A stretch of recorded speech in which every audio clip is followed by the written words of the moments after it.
Alam nyo ba, after 1 week of use, etong Daiso Collagen, low molecular collagen, as in, this is the effect.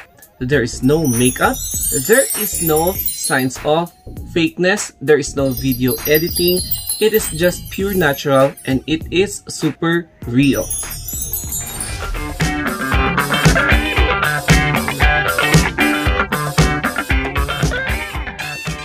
Hi everybody, my name is Anthony, and in this video, I'm going to show you and vlog about low molecular fish collagen ng Daiso. So, last year and even the past months, I already vlogged about itong collagen, pink collagen by Daiso. And ang tinake ko is 2 in the morning, 2 in the evening. So, bale 4 tablets a day. And I noticed na talagang unti-unting nawawala yung mga pimples ko. So, ang isang pinaka nagustuhan ko sa Daiso is yung pagkawala ng pimples. But then, yung low molecular collagen ng Daiso has a better effect in your body. Ang unang-una sa lahat, it is faster acting, long acting. Tapos, makikita mo talaga in 3 days or 3 to 4 days yung pag-dry ng mga acne nyo, etong low molecular collagen. So, what is the difference between yung non-molecular and non-molecular? So, although mas mataas ang content nito, 6,000, and this one, 5,400,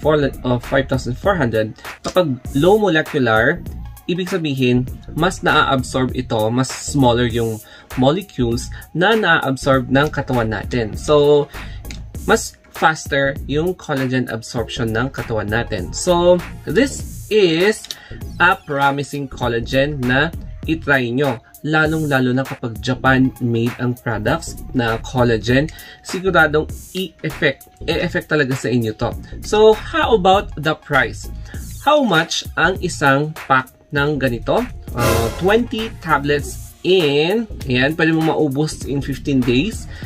120 pesos. So, it is the cheapest, one of the cheapest in the market. Itong Daiso Low Molecular Collagen. So, in just 2 weeks, makikita mo talaga ang tunay na effect ng Daiso Collagen. So, once again, hindi po siya fake, hindi po siya makeup. Ayan, kahit na ganyan ko siya, hindi po siya makeup, hindi po siya video edited. It is just pure na natural ang pagka-effect nito sa katawan ko, and I did not feel any irritation, allergic reaction, tapos mga pantal-pantal.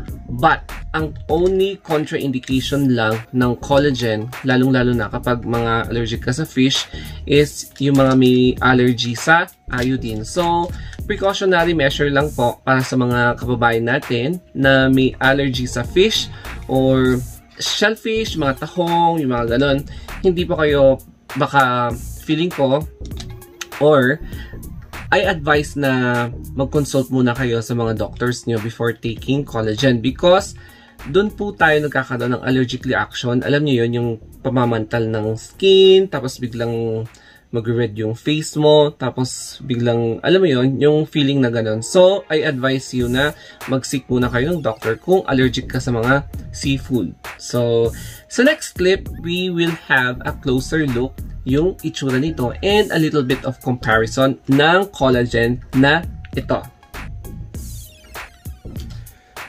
As you can see, itong collagen na hindi siya molecular has at least 6,000 milligrams.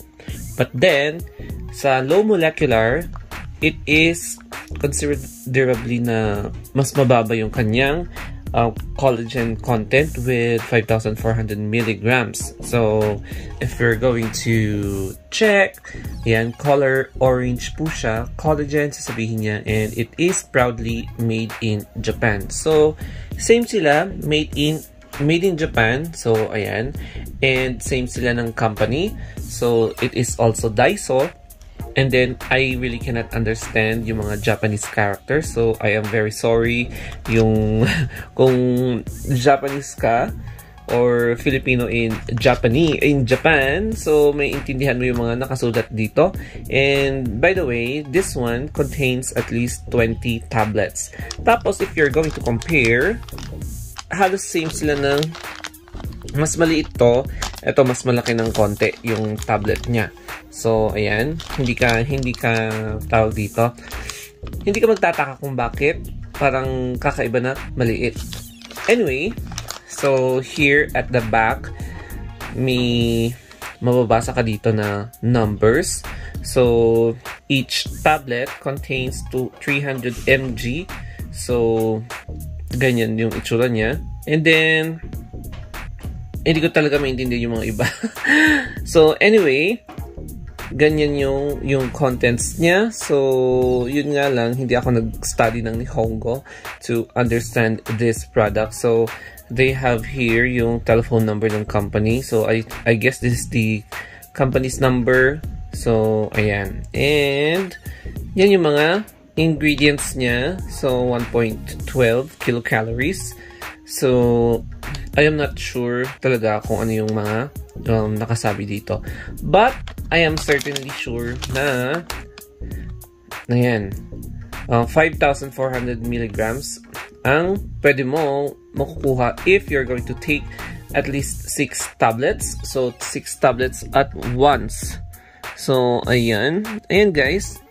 Ang itsura ng collagen, low molecular marine collagen. So, correct me if I'm wrong. So, hindi ko talaga mabasa yung mga contents dito. Ngayon naman, ang demonstration. So, mas maganda kapag ikakat nyo siya kaysa you're going to tear it para mas smooth. And number 2, para hindi masisira yung ziplock. That's why I advise you to use scissor. So, ayan. Ikakat na po natin siya. And in a straight line, but for me I will not thoroughly cut it off. So makikita nyo dito, ayan, i-open lang po natin yung ziplock. So ang itsura niya is ayan, color white. So kukuha tayo ng isang tablet. It's like that, guys. Parang pellet siya. And yes, mas malaki siya ng konti dito. Parang twice the size of this one. Oo, hindi ako nagkakamali. Mas malaki talaga to. Pero pellet size pa rin siya. It is small. It is quite small. And easily na pwede mong iswallow. So, since parang dalawa, 2 in the afternoon and 2 in the morning ko tinitake siya. So, let's take it 2. Pero, pwede mo rin i-take ng at least 3 in the morning, 3 in the evening or afternoon. And, i-aamoy muna natin siya. So, wala talaga siyang amoy. And now, we're going to drink it. But first, wala siyang amoy. Pero malalasahan mo yung parang seafood taste.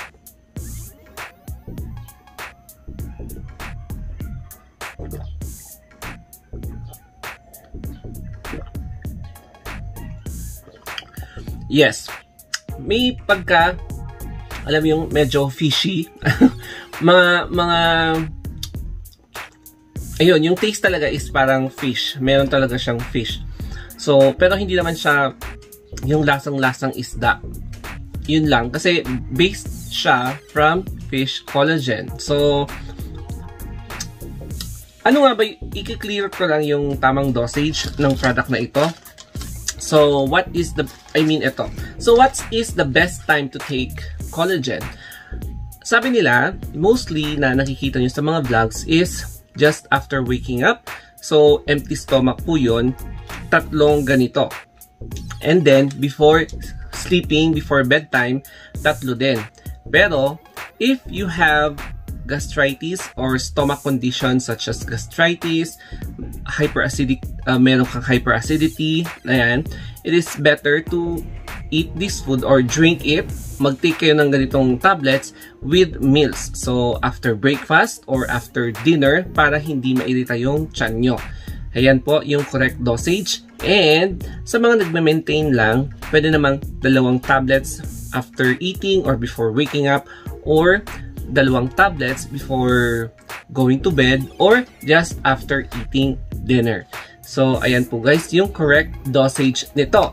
So, sa mga nagtatanong, panoorin nyo na lang tong video para at least minsanan na lang yung mga questions nyo. Ayan guys, so this is it. Low molecular collagen na ginawa ng Daiso kasi mas ma-achieve nyo siya or mas ma-appreciate nyo kapag mag-take kayo in 1 week or 2 weeks. Yun yung full bloom. 1 week or 2 weeks. So guys, if you want more videos like this, don't forget to subscribe my 2 YouTube channels. Tapos, you can suggest another product kung ano yung gusto yung product for as long as accessible siya. Why not? Kukunin ko siya and i-vlog ko para sa inyo. And, excuse me, don't forget to comment down below kung ano pa yung mga reaction nyo, feedbacks, and suggestions. Tapos, meron din po akong Facebook page, Instagram, or Twitter, The Story of Anthony. So, hanggang dito na lamang po guys. Thank you and have a wonderful day!